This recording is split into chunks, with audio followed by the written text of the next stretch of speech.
Buenas tardes, bienvenido un día más, cuarto día de la 8ª jornada de Cartagena Negra, y vamos a comenzar la tarde con tres de los componentes de la novela que se va a presentar ahora, La mano del muerto.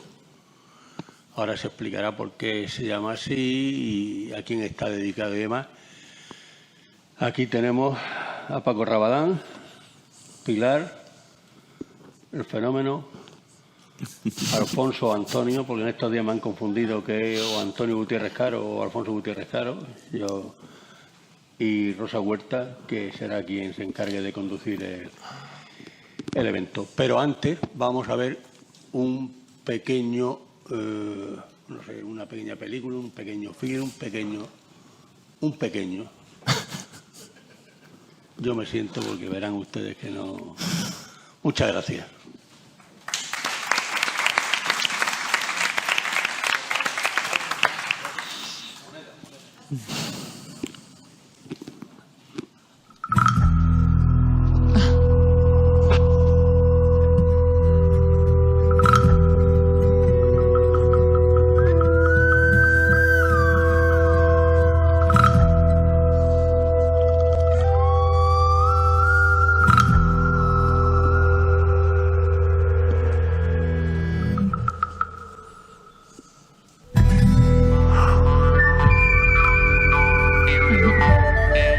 This'll fail to take.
Estupendo, ¿verdad? Esto nos ha metido en ambiente, pero total. Bueno, buenas tardes, bienvenidos a esta presentación. Muchas gracias por estar con nosotros en esta tarde calurosa. Yo primero quiero agradecer a los 7 magníficos y a los que tienen que ver y todos los que han participado en esta publicación, pues en primer lugar que le hayan dedicado el libro a Fernando, que hayan pensado en mí para escribir el prólogo de estas historias y que me hayan hecho el honor de elegirme para presentar este libro. La verdad es que yo habría preferido estar ahí, ¿no? y que fuera Fernando el que presentara estas historias, y yo creo que él habría hecho algo divertido, ¿no? Así que yo voy a intentar no emocionarme y que hagamos algo entretenido, que paséis un buen rato todos, y seguramente él habría venido con un sombrero como ese que hay ahí, porque a él no le gustaba disfrazarse, pero los sombreros sí, o con una estrella de sheriff que había por casa. Seguramente habría venido con la estrella de sheriff. Yo he venido con el apellido de este festival y con el bolso de la reina de Inglaterra, porque el día se prestaba a ello. Yo no sé cómo le cabían aquí las llaves del Palacio de Buckingham y de Balmoral y de todos los que tenía. Yo en honor a ella lo he traído, pero es verdad que él hubiese hecho algún gesto, algún signo, porque recuerdo cuando presentó El hombre en pijama de Paco Roca, que fuimos al Corte Inglés en busca de un pijama y le dijo a la dependienta, no, si es para una presentación de un libro, ¿no? Y la otra pensaría que estábamos un poco chiflados. Así que vamos a hacer una cosa un poco chiflada y divertida, que es lo que a él le habría gustado. La verdad es que yo he disfrutado mucho con este libro de relatos. A mí me hizo mucha ilusión que Antonio me llamara como portavoz del grupo para para prologarlo y me lo pasé muy bien, ¿no? Igual que vosotros os lo vais a pasar muy bien si lo leéis. Toda esta ambientación que hemos visto en este pequeño vídeo es la que vais a encontrar en esta novela, ¿no? La del western clásico con esos poblados polvorientos, ese salón, esas partidas de póker, esos tipos pendencieros o vengativos y interesantísimos que vamos a ir conociendo.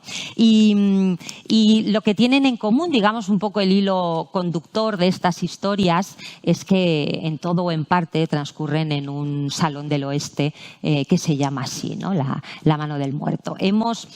Si lo leéis veréis que estamos como dentro, ¿no?, de esa mini película que habéis visto. Los relatos se leen con todos los sentidos, ¿no? Podemos oír los disparos, el humo de los cigarros y el olor del whisky y el polvo de los caminos está en cada una de esas historias estupendas que ellos han escrito. La verdad es que esto del título de La mano del muerto, que seguro que era una de las cosas que ibais a contar, ¿no? Es una partida, es una jugada de cartas que se supone que trae Malfario, ¿verdad? ¿No? Yo he leído que es dobles parejas de jotas ases, pero en el relato de Antonio son dobles parejas de jotas ochos. Un full, ¿no? Y esa partida, esa jugada que trae Malfario es la que se llama tradicionalmente la mano del muerto, que es el nombre de ese salón donde transcurren algunas de estas historias. Pero lo que no sé si sabíais, es posible que sí, es que hay un libro de Alejandro Dumas titulado La mano del muerto, ¿verdad? Y atribuido a Alejandro Dumas. Ayer se habló de que Alejandro Dumas y otros escritores de los que escribían folletines tenían sus propios negros, ¿no? Entonces posiblemente fuese un negro de Alejandro Dumas, quien escribió esta continuación del Conde de Montecristo, donde hay un personaje que se quiere vengar del Conde de Montecristo y se titula igual. Así que yo supongo que ha tenido que ver un poco con estas dos historias y si no, pues bueno, pues ya me explicaréis, ¿no? Primero os quería, yo sé que estos 7 magníficos, ¿no?, los 3 que ha presentado Paco, y además tenemos aquí también a Cristóbal, a Víctor, a Jesús y a Antonio, que forman este grupo muy de western, ¿no? Los 7 magníficos. Yo sé que ellos son buenos amigos, son quintolibreros, ¿no? Yo también me siento un poco quintolibrera. ¿Lo eres? Lo soy. Colaboramos en un blog, ellos mucho más que yo, llevo muy poco tiempo y hago poquitas colaboraciones, ¿no? Este blog tan prestigioso de literatura que es el Quinto Libro, todos pertenecen a él, son un grupo de amigos, o sea que yo sé que ha habido muy buen rollo escribiendo esto. Pero primero quiero que me contéis cómo y de quién surgió la idea de este libro. Ya habíais hecho, algunos de vosotros, ya habíais hecho una primera distopía, ¿verdad? Pero aquí hay más nombres que en ese primer libro, ¿no? Pues contadme cómo y de quién surgió esa idea. ¿Nos lo cuentas tú, Alfonso? Pues yo creo que mejor que lo cuente Paco. Paco, venga, pues Paco. No por Paco, nada, que es el que más sabe de esto. Porque estaba presente en el momento en el que... Sí, porque Alfonso se incorporó después. Bueno, lo voy a contar lo mejor que sepa porque en ese momento estaba borracho. Es cierto. Es cierto, es totalmente cierto. No suelo hacerlo a menudo, no suelo, vamos, quizás un par de veces a la semana solo. Nos reunimos en Navidad para hacer la comida del Quinto Libro. Y bueno, y si se juntan 7 personas que son apasionadas de la literatura a comer, pues ¿de qué se habla, no? De fútbol, desde luego que no. Empezamos a hablar de género, empezamos a hablar de novelas, empezamos a hablar de escritores. Y no sé cómo salió, no recuerdo bien cómo salió el tema del género del oeste, o su género, como queramos llamarlo, ¿no? De por qué se había quedado en un segundo plano, por qué se había abandonado tanto. Cuando muchos de nosotros, yo tengo 50 años, hemos crecido robándole o quitándole a nuestros hermanos mayores las novelas del oeste, en algún caso a los padres que leían esas novelas del oeste, que algunos de vosotros recordaréis que se intercambiaban, ¿no? En realidad no se compraban en los kioscos de prensa, era una especie de alquiler, daba 100 pesetas y entregaba una, y entonces a cambio de las 100 pesetas y la que entregabas te daban otra, y así ibas los lunes creo recordar que era cuando llegaba a los kioscos, iba sucediendo, ¿no? Y lo que tiene el alcohol, que nos volvimos allí, nos pusimos un poquito nostálgicos, entramos en la fase esa de nostalgia que tiene los orujos de después de comer, y no sé quién fue el que dijo que no había narices a hacer un libro de relatos que estuviese basado en temática del lejano oeste. Claro, imagínate, todos somos escritores, pero ninguno hemos tocado, excepto si él tiene algo de experiencia, ninguno hemos tocado ese registro. O sea, hemos leído mucho de pequeños y todas esas cosas, pero ninguno habíamos tocado ese registro. Y bueno, pues lo típico, no hay narices, y el otro, pues sujétame el cubata. Y aquí tenéis el libro, aquí os lo presentamos esta tarde. Sí, es que efectivamente no es un registro muy habitual, ¿no? No es un tema de novela siglo XXI muy habitual, ¿no? Es cierto que hay una literatura de ese tipo. Tú has hablado del kiosco y yo me he acordado de una librería que había en la calle Cuatro Santos, alguna persona mayor de aquí seguramente lo recordará, donde se cambiaban esas revistas, ¿no? Pero yo nunca las compraba, las del oeste, claro, no leí esas cosas. Pero yo creo que es más referente de masculino, ¿no? Luego hablaremos un poco de esto. Yo quería saber de vosotros tres y luego también, si acaso, del resto, ¿cuáles son vuestros referentes literarios y sobre todo cinematográficos, ¿no? ¿Cuáles son vuestros libros o vuestras revistas o vuestras películas favoritas, ¿no? Que siempre tenéis en la mente cuando se habla de este género, cuando se habla del western? A ver, cuéntanos. Pues bueno, en mi caso tengo que decir que mi referente es totalmente cinematográfico. Porque yo lo de las novelillas estas de kiosco no lo he vivido. Marcial Lafuente Estefanía, no... Uy, Dios mío, qué vieja son jovencitos, me siento. Rosa, es que son muy jovencitos. Por Dios, qué vieja me siento. Marcial Lafuente Estefanía. Me lo apunto, Solo los que tenemos una edad sabemos quién era. Apúntatelo. Sí. No sé si eso se seguirá publicando, pero en algún lugar hay que buscarlo, pero se podrá encontrar. Seguro. Entonces, mis referentes son cinematográficos, sobre todo. Sí. Hombre, he leído algo. Pues, El Meridiano de Sangre, ¿no? de Cormac McCarthy. Que es así western, pero no soy un especialista o no me ha tirado mucho ese género en cuanto a leerlo. En cuanto a películas, pues ahí está mi padre desde pequeño viendo películas del oeste, son las que echaban, ¿no? Mis referentes, pues sobre todo a mí me ha gustado más que la parte purista o clásica americana, el spaghetti, ¿no? El spaghetti western, sí. Este que surge en los 70, ¿no? Que es más violento, más sucio, con los malvados que son, bueno, tienen un poco más de trasfondo, son más interesantes. Y yo creo que me he movido por ahí, ¿no? Yo, mi imagen, pues, Clint Eastwood con el poncho, ¿no? Como tú decías, en un ambiente ahí desértico, el polvo, la taberna, los whiskies, ¿no? Un poco todo eso. Y era lo que yo quería emular ahí en el relato, ¿no? Darle una pequeña vuelta, ¿no? Para no hacer algo muy típico, muy tópico, pero que estuvieran todos esos elementos, ¿no? Yo es que escribí una lista y dije, a ver, yo quiero que en el relato salgan indios, el bar, por supuesto, ¿no? Que es la mano del muerto, un duelo al sol, una calle desierta, ¿no? Te ha faltado el poncho de Clint Eastwood. Claro, totalmente. Faltó el poncho y la placa del sheriff, ¿no? Pero sí, la mayoría de esos puntos sí que los metí, porque al final cuando estás leyendo y aparecen todas esas cosas, pues te vas metiendo un poco en, ¿no? Que era lo que yo quería, al menos. Y lo que creo que queríamos todos, ¿no? Que esa ambientación estuviese presente en todos los relatos. Pilar.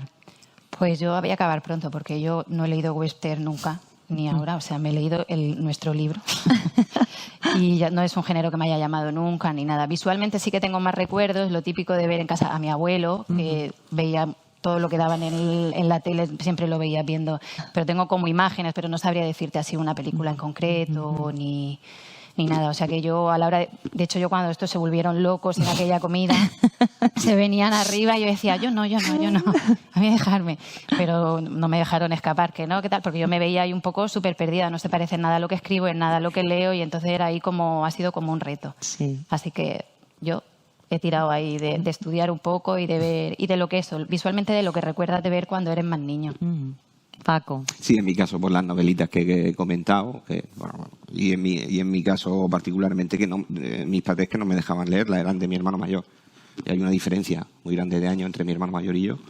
Y yo era muy chiquitito y yo recuerdo que se las cogía a hurtadillas. Incluso a mis padres les decían, escóndelas debajo de de tu cabecera, de la cama y tal, para que no las encuentre el crío, pero el crío las encontraba.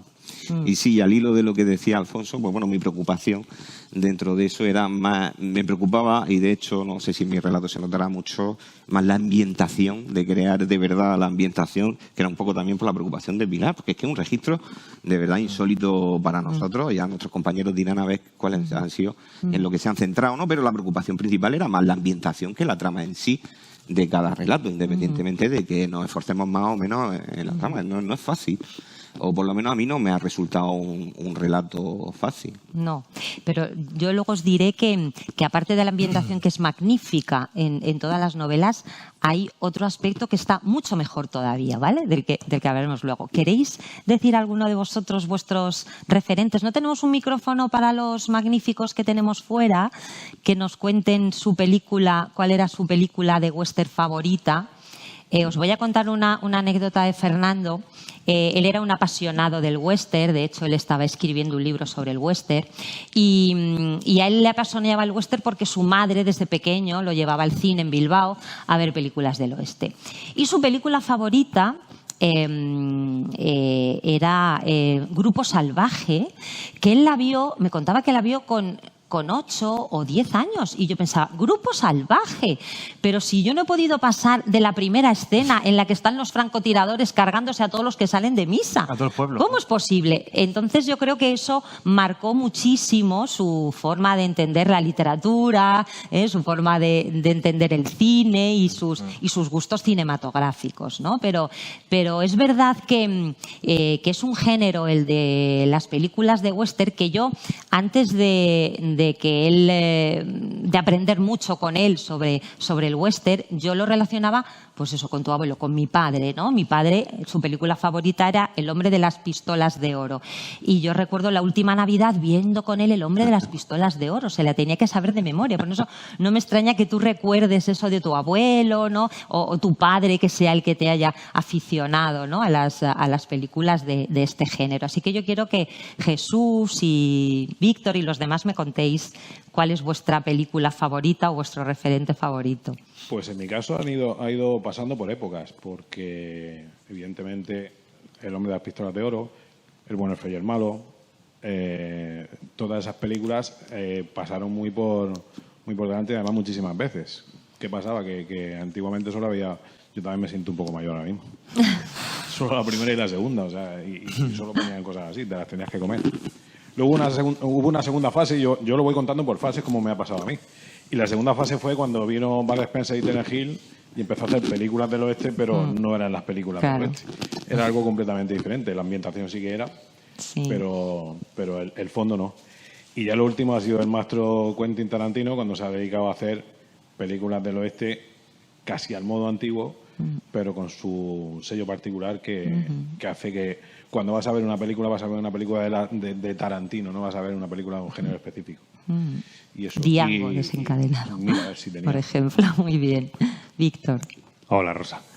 Bueno, yo también soy joven, acabo de cumplir 21 años, que prácticamente aparento. Pero sí he vivido a Marcial Estefanía Lafuente, sí lo he vivido por mi abuelo. Mi padre y mi abuelo lo leían mucho y yo era muy chiquitito y las tenía por ahí y las mal leía porque todavía no tenía una instrucción lectora muy fuerte, pero las leía y las tenía. Y aparte veía muchísimo cine porque mi abuelo tenía 3 géneros de cine: el del oeste, el de Alfredo Landa y las que le gustan a tu abuela. Esos eran sus 3 géneros de películas y el western estaba siempre puesto. Mi padre también veía muchísimo, entonces he vivido muy de cerca el western. Y si tengo que decirte mis referentes o en los que yo me he inspirado un poco para construir mi relato son Peckinpah, Sergio Leone y Tarantino. He intentado hacer una pequeña fusión en un relato, siempre es difícil porque al final no tienes tanta extensión como para explayarte en crear muchas escenas y mucho contexto, pero creo que hay pinceladas de esos 3 personas en mi relato. Sí, además es que esos 3 estarían un poco dentro del western negro, que es lo que vosotros habéis hecho, ¿no? Un Django desencadenado es un western tremendamente negrísimo, es más o al menos final, lo que vosotros sabéis que es drama y es todo negro. Yo lo veo como algo... Para mi película fetiche, Sin Perdón, por el hecho de que es muy crepuscular, es muy oscura, es muy dramática, y yo creo que todo western tiene un poco ese tono. Ese algo así. ¿Víctor?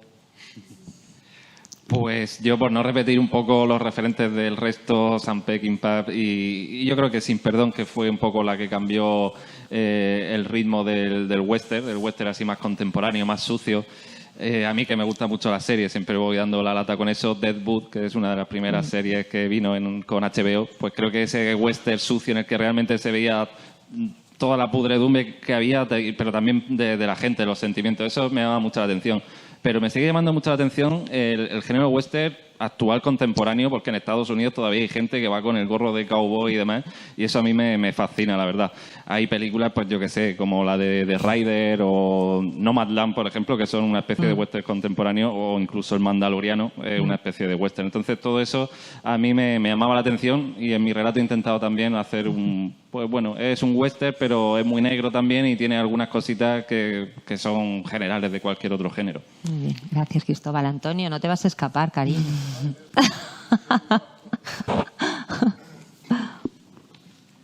Bueno, como yo soy más viejo que ellos, porque soy el más viejo del grupo...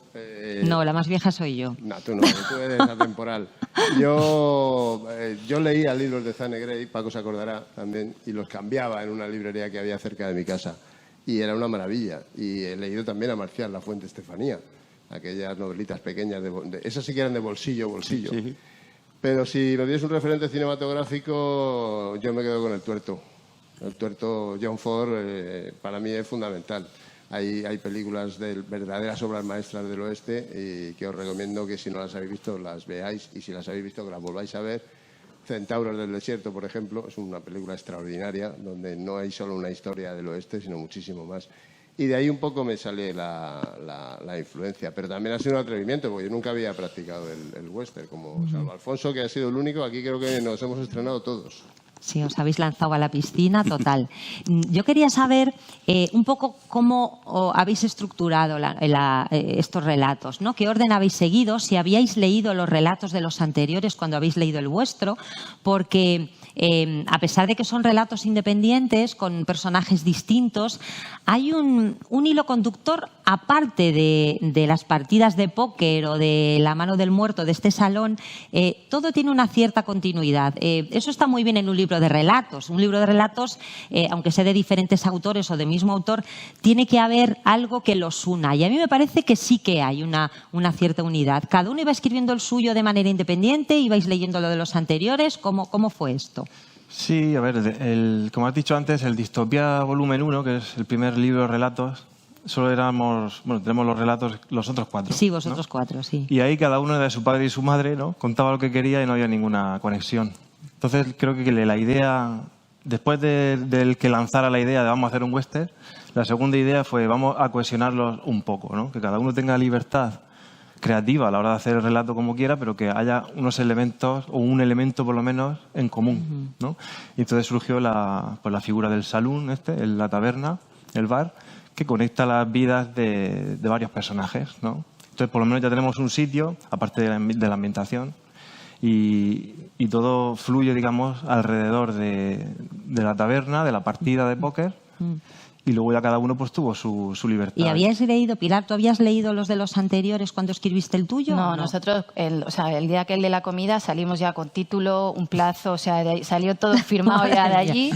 Ya teníamos el nombre que tenía que ocurrir en un salón, que la partida de póker tenía que ser el nexo, todo salió ya de ahí hablado y nos pusimos un plazo para tal fecha. El plazo se tuvo que ampliar un poco porque íbamos un poco pegados. Pero luego entonces empezaron a mandar, pues hicimos un grupo y entonces iban mandando, oye, pues yo ya lo he acabado. Y yo por lo menos preferí no leer ninguno. ¿No habíais leído el de Antonio? ¿No habéis leído el de Antonio en primer lugar? Yo, de hecho, tengo que reconocer que he leído los relatos en el libro. Sí. O sea, no los he leído ni cuando nos mandaron la maquetación y no sé qué. O sea, lo he leído ya cuando he tenido el libro en papel. Y luego elegisteis el orden, ¿no? En el que iban. Pues el orden tuvo que ser Víctor, ¿no? Fue el que lo organizó un poco. Creo que lo has mencionado tú. Es que todos tuvimos muy claro que el de Antonio iba a ser el primero. Claro, es que es el que tiene que ser. Era como que abría muy bien. Claro. No sabíamos lo que habíamos escrito. O sea, el que iba terminando su relato lo enviaba. Y bueno, pues ya tenías ese para leer. Pero tampoco, creo que nos ha pasado a todos un poco, que hasta que no terminábamos los nuestros no queríamos contaminarnos mucho de lo que había. Sí, para Sí, acabas, ¿verdad? Para pulir algún tipo de coherencia, además, que no hubiesen fallos por ahí de récord, que se diría en el cine. Y a partir de ahí tuvimos la libertad para crear todos los relatos. Y en cuanto al orden, Antonio era el primero. Claramente. Y luego fuimos buscando un poco ya matices nuestros, un poco surrealistas a veces, pero también que tuvieran un sentido en contar la historia. Es que eso está muy bien conseguido también. A ver, Jesús, no me creo que no hubieras leído los demás. Pues, Jesús escribe el último. Pues créetelo porque no había leído los demás. Y de hecho el orden, no sé si el orden sería el conforme lo entregamos, sí, porque yo siempre entrego el último. Sí. O sea que posiblemente fuera el orden. Pero es verdad que no había leído los demás precisamente por lo que decía Víctor, porque sí que en aquella comida, merienda, cena, madrugada, desayuno, sí que se dejaban plantadas unas bases de tenía que haber una unión, de unión que era la partida de póker dentro del salón y que cada cual iba a generar un personaje que bien viniera a la partida o se fuese de la partida y a partir de ahí contar la historia. Y el resto era... Pero es que tu relato cierra muy bien el libro. O sea, da la impresión, ¿verdad? Pero es que es verdad que da la impresión de que tú has leído los demás y entonces después has escrito tu relato para cerrar la historia. Es verdad, ¿eh? Aunque nos digas que no, yo casi no me lo creo, ¿eh? Pues sí, entonces sí fue así. Vale. Perfectamente. Claro, seguro que hizo trampa, seguro. Mira, yo voy a contar la parte mala y la parte buena. La parte mala es que me lo dejé para el último día y la parte buena es que lo escribí en un día. Pues te quedó muy bien. Ahora hablaremos de él. Bueno, vamos a hablar un poquito de cada relato. Yo quiero empezar por Pilar, porque me ha impresionado mucho su relato. Teniendo en cuenta que este es un género netamente masculino. Esto es indudable, ¿no? Fernando me decía que él no conocía a ninguna mujer que fuese apasionada del western. Y yo lo comprendo, porque las mujeres que aparecen en los western o es la prostituta del salón o es la chica que está de adorno. Difícilmente, ¿no? Se encuentran, hay algún western con Joan Crawford, ¿no? Con algún personaje femenino potente, pero son los menos, ¿no? Yo recuerdo también cuando yo iba al cine con mi madre, que cuando mirábamos la cartelera, mi madre decía, lee a ver quiénes son los actores. Si son todos hombres, no vamos, porque es un western. Y es verdad, cuando era un western no aparecía ningún nombre femenino, ¿no? Entre los actores protagonistas de esa película. Y claro, eso a una mujer le tira para atrás. Y a mí por eso me ha gustado mucho tu relato, porque la protagonista es una mujer, ¿no? Sally Tres Dedos, que es capaz de enfrentarse, ¿no? a tipos terribles, ¿no? Que se han portado muy mal con ella y bueno, es una historia también de venganza como unas cuantas, ¿no? De esta historia. Yo quiero que nos hables de este personaje de Sally, porque aunque todos pensáis que lo importante era la ambientación, lo que mejor os ha quedado son los personajes. O sea, en todos los relatos hay unos personajes potentísimos que nos lanzan preguntas y que nos hacen reflexionar, ¿no? Y a mí este personaje femenino me ha parecido muy potente. Háblanos de esta Sally, ¿cómo se te ocurrió esta Sally Tres Dedos? Pues Sally Tres Dedos salió también de la misma comida. Cuando ya no me dejaron escapar, empezamos así con la broma y digo, pues mira, voy a hacer un personaje y voy a hacer una mujer que solo tiene 3 dedos. Y luego yo ya pensaría por qué le faltaban 2. Y me acuerdo que Antonio me animó un montón, que me dijo, ¡ay, me encanta! Y que sea caza de recompensas. Y empezamos ahí como ahí a urdirlo. Y es verdad que el personaje lo tenía claro desde el principio. Y he querido hacer una mujer, porque o sea, es verdad que yo he hecho una labor de investigación, porque ya te digo que de western conocía poco, pero es verdad que, había mujeres en el oeste real. De evidentemente, ese tipo, claro. Que eran fuertes, claro. Que eran muy luchadoras. Y o sea, las mujeres, los maridos se iban a mover las reses y se quedaban solas durante mucho tiempo, o morían en la mina, o los mataban. Entonces, las mujeres tenían que ser realmente mujeres muy fuertes. Y yo he puesto a Sally en una situación como muy extrema, pero creo que en sí el carácter de esa mujer sí era real en aquellos tiempos. O sea, yo he estado leyendo cosas de Annie Oakley, de Juanita Calamidad, ¿no? De Calamity Jane, sí. de la otra, ¿cómo se llama? De Belle Starr, que eran mujeres que disparaban. Por ejemplo, Annie Oakley me llama un montón la atención porque, o sea, ganaba premios por tirar, por disparar y en lazo. Estuvo en el show de Buffalo Bill. Entonces, eran mujeres que se salían un poco de la tónica femenina de aquella época, pero que existían. Y entonces, la verdad es que ha sido muy divertido hacer un personaje así. Ha sido, la verdad es que un reto y ha sido muy apasionante. Así que me alegra mucho que te guste. Sí, pues yo te felicito porque es un relato que se sale de lo que estamos acostumbrados y te gusta ver un personaje femenino en una situación como esta, porque es verdad que habría mujeres que se encargaban de los ranchos y que peleaban igual que... Y he intentado, que no sé si lo habré logrado, pero lo que sí que he intentado es que sea una mujer como con un rol relativamente masculino para aquella época, ¿no? Cazarrecompensas, es una tipadura, pero que no deja de perder su feminidad, ¿no? Al bar llega con su vestido, luego tiene toda su historia detrás, ¿no? Entonces no deja de ser femenina porque haga cosas. Efectivamente, no es un personaje que sea intercambiable por un personaje masculino. O sea, esa historia no le puede ocurrir a un personaje masculino, le tiene que ocurrir a un personaje femenino y esa esencia es la que has sabido captar muy bien en el relato. Estupendo. Paco, el personaje de Paco es Jack Dollar, el relato se titula Un pico y una pala. Y ahí tratas el tema de la avaricia. Es fantástico porque, fijaos, hay una frase que dice: la avaricia es como vivir continuamente en la pobreza por temor a ser pobre. Y es que me pareció una afirmación muy lúcida, ¿no? Háblanos de este personaje de Jack Dollar y cómo lo trataste. Bueno, yo creo que tanto yo como el resto de mis compañeros nos tomamos esto como un juego entre comillas, para liberarnos un poco a lo mejor de la presión de que nos someten pues a veces las editoriales o nuestro propio público que tenemos, que esperan de nuestras novelas, las novelas que publicamos, pues que esperan ciertas cosas, ¿no? Y esto yo creo que todos nos lo tomamos un poco como un juego y eso nos dio cierta libertad y esa cierta tranquilidad para decir, ahora voy a elegir lo que me dé realmente la gana y voy a dibujar mi personaje. Si me apetece que sea totalmente disruptivo, pues será totalmente disruptivo, ¿no? Y dentro de esa búsqueda de la originalidad, de decir, ahora voy a ser radicalmente original, pues no, yo no quería al típico vaquero, pistolero que conocíamos. Quería un personaje de aquella época que era Jack Dollar, que era una especie de empresario hecho a sí mismo y que de alguna forma en el relato pues trata de dar una lección de marketing.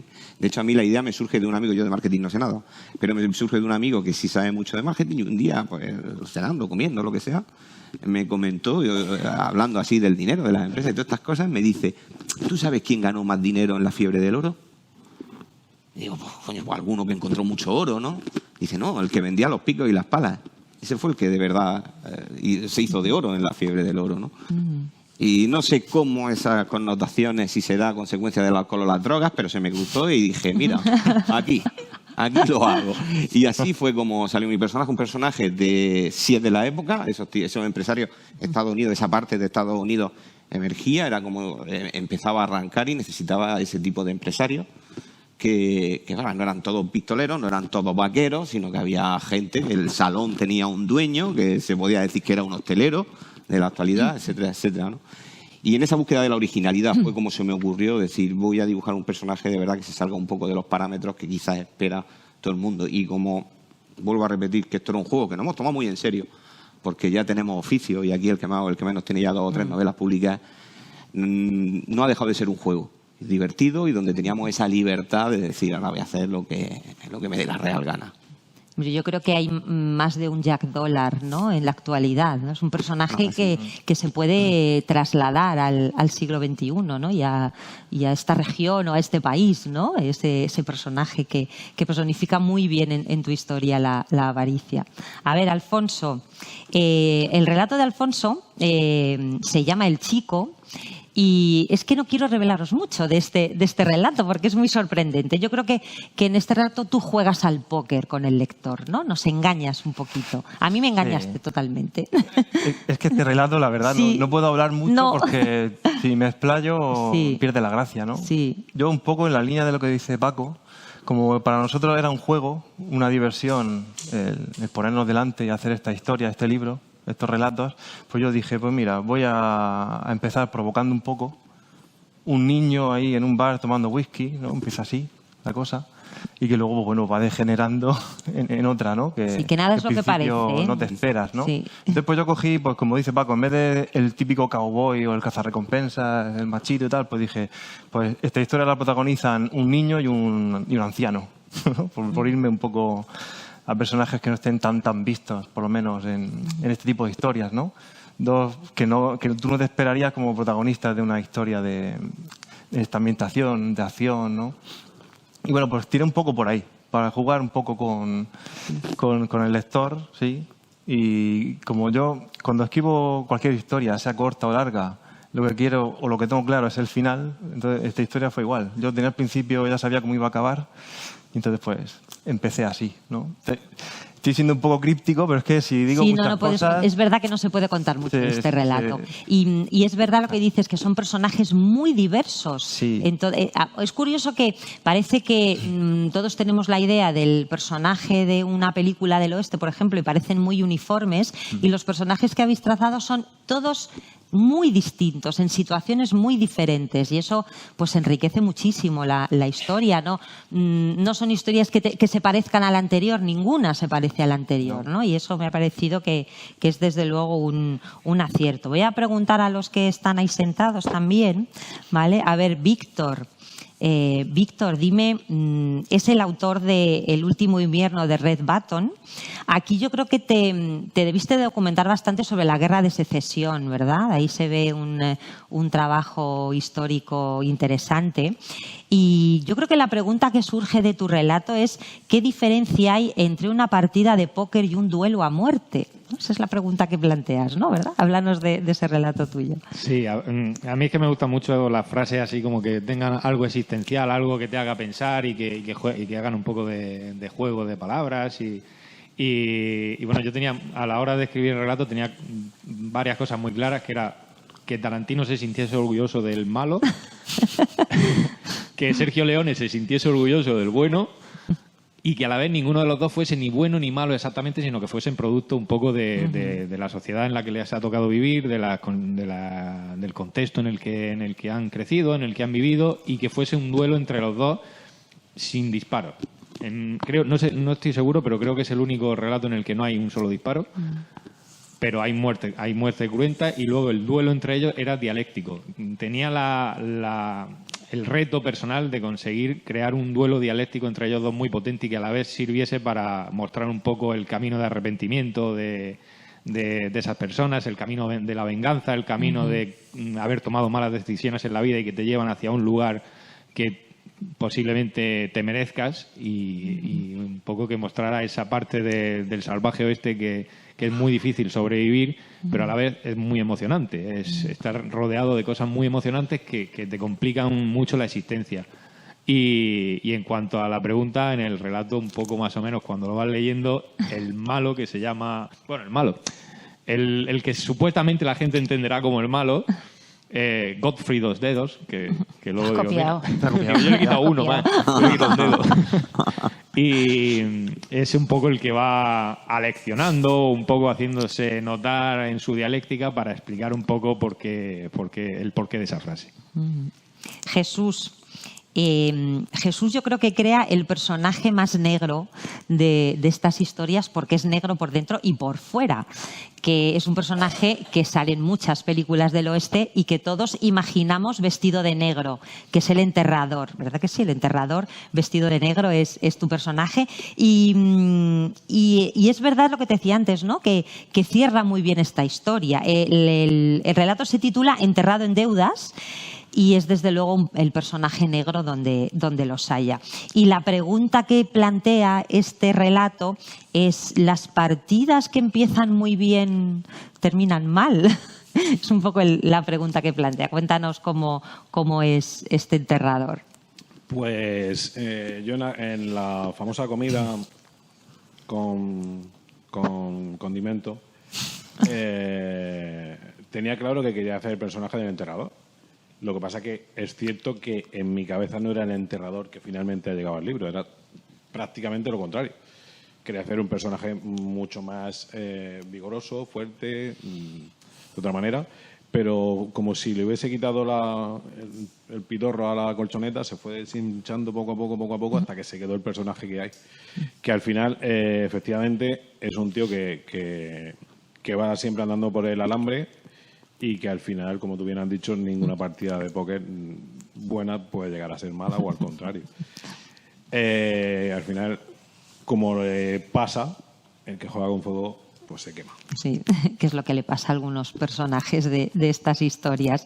Cristóbal es autor del relato Entre los bosques, y aquí hay un triángulo fantástico en esta historia, ¿no? Está el malvadísimo Jacques Lafleur, que además es un malvado que a nosotras nos tira mucho para atrás, ¿no? Porque es un maltratador. Está su mujer Dakota, y está un cazarrecompensas que se llama Duncan, ¿no? Y aquí la pregunta es, ¿hay esperanza para los forajidos que se enamoran, Cristóbal? Que soy un poco romántico, tengo que decirlo. Pero yo sí que tenía claro, a diferencia de mis compis, que para una vez que iba a escribir algo western, yo quería que mi prota fuera un tipo, el típico forajido cazarrecompensas, vamos, lo tenía clarísimo. Digo, no me voy a ver en otra igual posiblemente. Sí que es cierto que es un cazarrecompensas un poco ya de vuelta de todo, venido a menos, que... que en este relato pues encuentra una especie de, o está buscando una especie de redención por algo que le sucede en las primeras páginas. Y luego, hilando un poco con lo de antes de que el neo-western o los western contemporáneos que se hacen pues tienen cosas que ver con nosotros, sí que quería relacionarlo un poco, porque no sé por qué, escribiendo el relato me vinieron a la cabeza ideas de que el western no está tan alejado a lo que tenemos hoy en día, la situación de hoy en día. Era una época de grandes cambios tecnológicos como ahora, entonces se habla mucho del ferrocarril. Este personaje, Duncan, había sido un ex trabajador del ferrocarril. El personaje femenino también, en cierto modo, es idealista, por lo que decías tú, que en confrontación con el villano, pues habla, por ejemplo, tiene sueños sobre el derecho a voto de las mujeres y cosas así. Entonces, creo que también la mano de obra barata, en fin, una serie de cosas, una serie de similitudes que veía con la época actual, que eso me sorprendió a mí mismo a la hora de documentarme un poco y quise, bueno, pues establecer una conexión entre esa época y esta, que creo que no somos tan distintos. Muy bien, gracias. Antonio, full de 8J.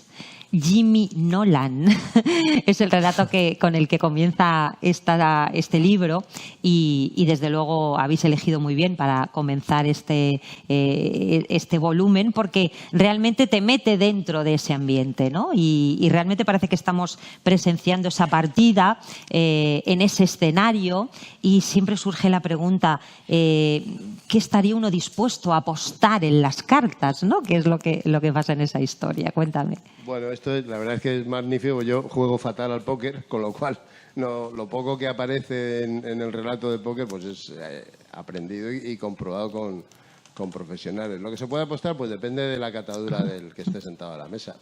Ahí hay un tipo en la partida con Jimmy Nolan que, bueno, pues ya sabe lo que apuesta. Y a partir de ahí yo quería establecer yo quería jugar con la memoria, con ese MacGuffin que se decía en cine, lo he dicho bien. MacGuffin. Ese elemento que de repente parece insignificante, pero que trae detrás una historia que era la propia jugada, el full. Ese full que de repente a Jimmy Nolan le trae a la cabeza una historia desagradable que le marcó para siempre. Y quería que fuera un poco una historia de amor, y de muerte y venganza. Y luego metí demasiadas cosas. Luego pensé que había sobrecargado el relato. Me dio miedo, se lo mandé, pero bueno, como estos son muy conscientes, dije, no, está muy bien. Lo ponemos. Porque claro... Y además el primero, para que... Claro, eso ya no, eso fue después, que ya les pregunté por qué habían metido mi cuento el primero. Pues yo pensé que seguiríamos un orden alfabético o algo parecido. Y ya, bueno, ya no tenía remedio. Pero claro, luego coloqué pues 2 familias enfrentadas, reses... alambradas, minas. Digo, me parece que me estoy pasando de tópicos del oeste, pero me cuadraban en esa historia y sobre todo para ambientar lo que iba a pasar después. Pero quería dejar un rinconcito para el amor, que me pareció también, pues, quizá que también existiría. Sí, existía, claro, pero un poco extemporáneo a veces en las películas y en los relatos del oeste. Aunque la verdad es que, y todos lo sabéis, porque a todos nos gusta la literatura, el oeste, la literatura del oeste es un compendio de la teoría de la literatura. Es decir, hay un conflicto, hay una persona que es el héroe que tiene que superar una serie de obstáculos, en el oeste muchos más que en otros géneros, y al final o triunfa o fracasa y muere. Pero es la esencia de cualquier obra literaria. Luego ya pues, le ponemos búfalos, le ponemos indios, revólveres, un salón, pues lo vamos adornando. Pero en el fondo, en el western está toda la esencia de lo que sería la teoría de la literatura. Muy bien, gracias. Yo quería que pensarais qué personajes, si estuvieseis dentro de un western, ¿no? ¿Qué personaje os gustaría ser dentro de una película del oeste, dentro de una historia del oeste, ¿no? ¿Qué personaje os pediríais? A ver, pensad. Tú lo tienes clarísimo, Antonio, a ver. Yo el barman. ¿Cómo? El barman. Sí, seguro, sí, pero sin duda.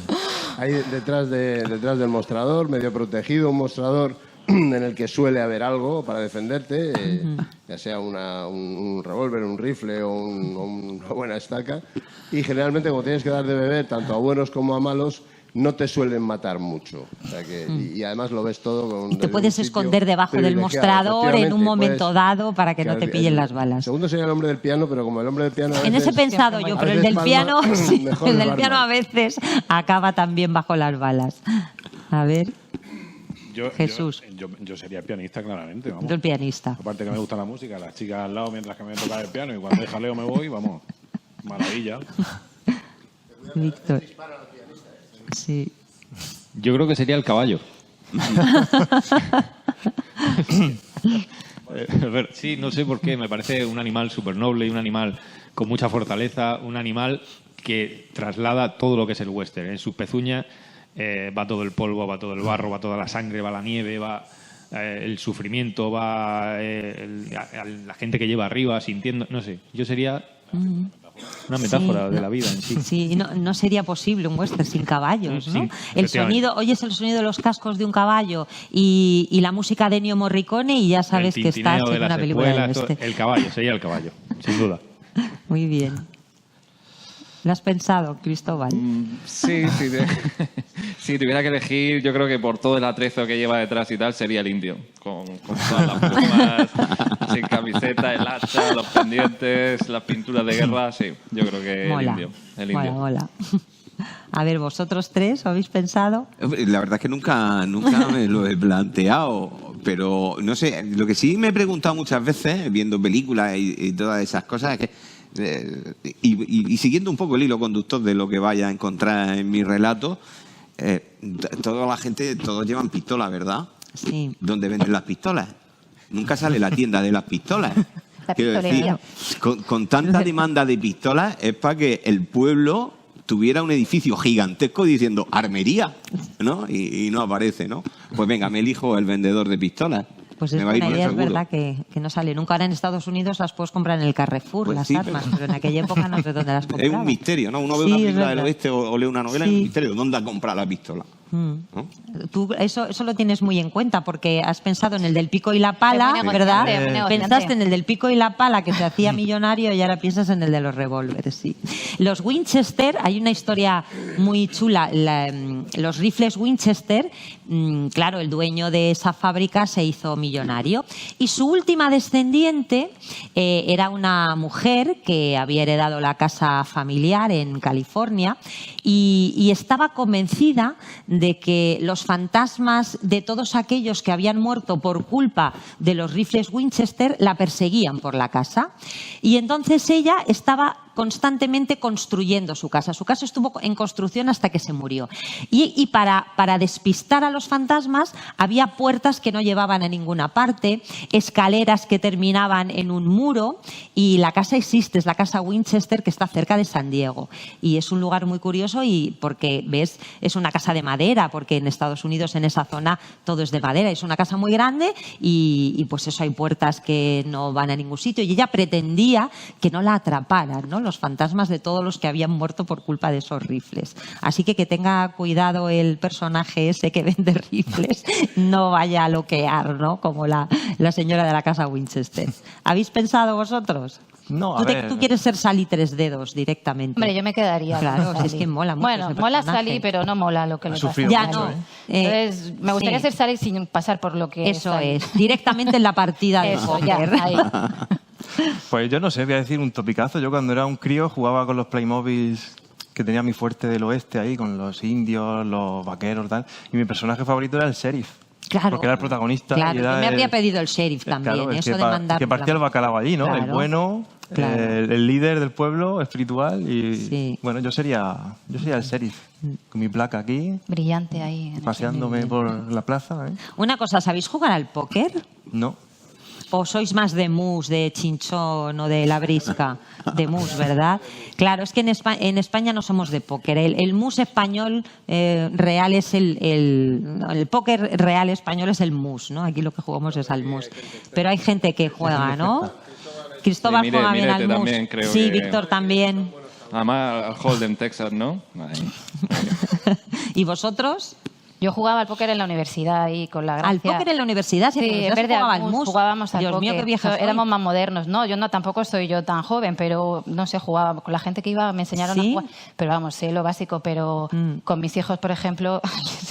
Tenemos un juego con fichas y jugamos súper rudimentario, o sea, yo nada de... Pero sé jugar parejas, dobles parejas, el full, Sí. tal, no sé qué. Y es divertido, pero eso, así, jugar por casa. Muy bien. Hombre, ya me imagino que una timba como la de vuestras historias no habéis estado nunca. Eso está bastante claro.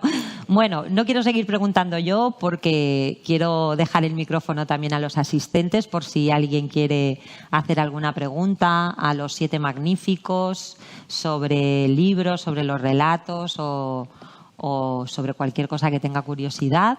Ellos os van a responder lo mejor que sepan, igual que han salido muy bien parados de todo esto, este tercer grado que les he estado haciendo. A ver. Nos anima.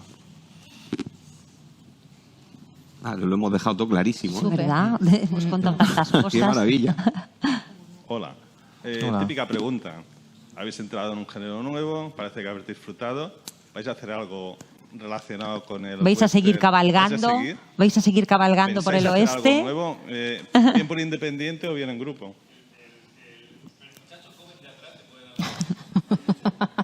A ver, es que estas cosas, como son así, vosotros no lo sabéis, pero vamos a ver vuestras caritas. Ya tenemos Distopía 3. Ah, Pero Lo- si no ha llegado Navidad. Da igual. Se adelanta. Si Son estamos sobrios. Los 7 pecados capitales. Así que ir pensando cuál vais a elegir. Porque no seguiremos en el oeste, pero Nos vamos a pueden hacer juntar. otro volumen. Esta vez los 7 pecados capitales. Pues aquí había ya guerra con la lujuria. eso que os iba a hay dos o decir, tres se seguro la que os querían peleáis ganar. todos por ese, Pero ya veremos. que tampoco está mal. Muy bien. Sí, esto también pensaba yo preguntarles a estos chicos, si iban a seguir cabalgando juntos, aunque fuese en otro género distinto, sí. Depende del orujo. Porque ya hablábamos antes de a ver lo que sale en Navidad, pero eso es que me ha sorprendido que no ha hecho falta Pues llegar a Navidad. Ya. O sea, estos se juntan aquí 4 segundos. Y enseguida, No, pero sí es verdad que es una experiencia, hay que reconocer que es una experiencia. Yo creo que hablo en nombre de los 7, que es una experiencia muy bonita por ese factor de juego que hemos empleado a la hora de hacerlo, esa libertad, eso salirnos de nuestros registros y nuestras obligaciones para escribir algo totalmente diferente, eso sin contar con el reto que supone ponerte a escribir algo que no es tu registro. A mí tú mañana me dices de escribir algo de terror y probablemente me dé terror, ¿no? Porque me parece un género dificilísimo y que no sería capaz de hacerlo o me costaría mucho hacerlo. Entonces, claro, esto tiene un factor de diversión que sería una lástima dejarlo abandonado, ¿no? hombre, Hay está que claro que es un reto que os ha motivado mucho y que sois buenos escritores todos porque, vamos, habéis superado el reto con creces. Creo que... Yo desde luego no, lo sabe Antonio, ¿eh? Yo no me habría atrevido a escribir un relato como lo que habéis hecho vosotros, ni de broma. Me parecía muy difícil. No estuve en la comida y no me emborraché con vosotros, ¿no? Sino lo mismo. Me parece un reto recomendable, sobre todo aquellas personas que empiezan, que se salgan de su registro, que prueben cosas nuevas, que experimenten. Muy bien, porque pues muy de este relato valientes. hemos aprendido algo para luego las novelas o el trabajo más serio que tenemos, ¿no? Siempre se aprende algo. Ha Siempre sido que escribe divertido a una nivel línea. literario, pero para mí ha sido muy divertido también a nivel personal. O sea, ese grupo de La mano del muerto era para verlo. O sea, era para estar ahí y verlo y era muy divertido porque son muy payasos y entonces era muy divertido. O sea, para mí ha sido un juego hacer el relato, eso, salirte de lo que tú haces y decir, venga, voy a ver qué sale. Y luego es muy divertido trabajar con ellos, es muy divertido. Pues nada, ya sabéis, a ver si nos deleitáis con algo más. Yo solo quiero invitaros a todos los que estáis aquí a que leáis este libro, La mano del muerto, que lo vais a pasar muy bien. Os guste o no os guste el western, lo vais a disfrutar y yo creo que con todo lo que os hemos contado esta tarde os tienen que entrar ganas de leerlo, porque si no es que lo hemos hecho muy mal. Así que espero que lo hayamos hecho bien y que a todos os apetezca leer estas historias. Así que bueno, si nadie tiene nada más que preguntarnos, pues finalizaremos el acto. Y ala, los libros están ahí fuera, os los dedican estos chicos todos. Pues nada, muchísimas gracias y mucho éxito con estas historias y con todo lo que escribáis. Muchas gracias. Gracias.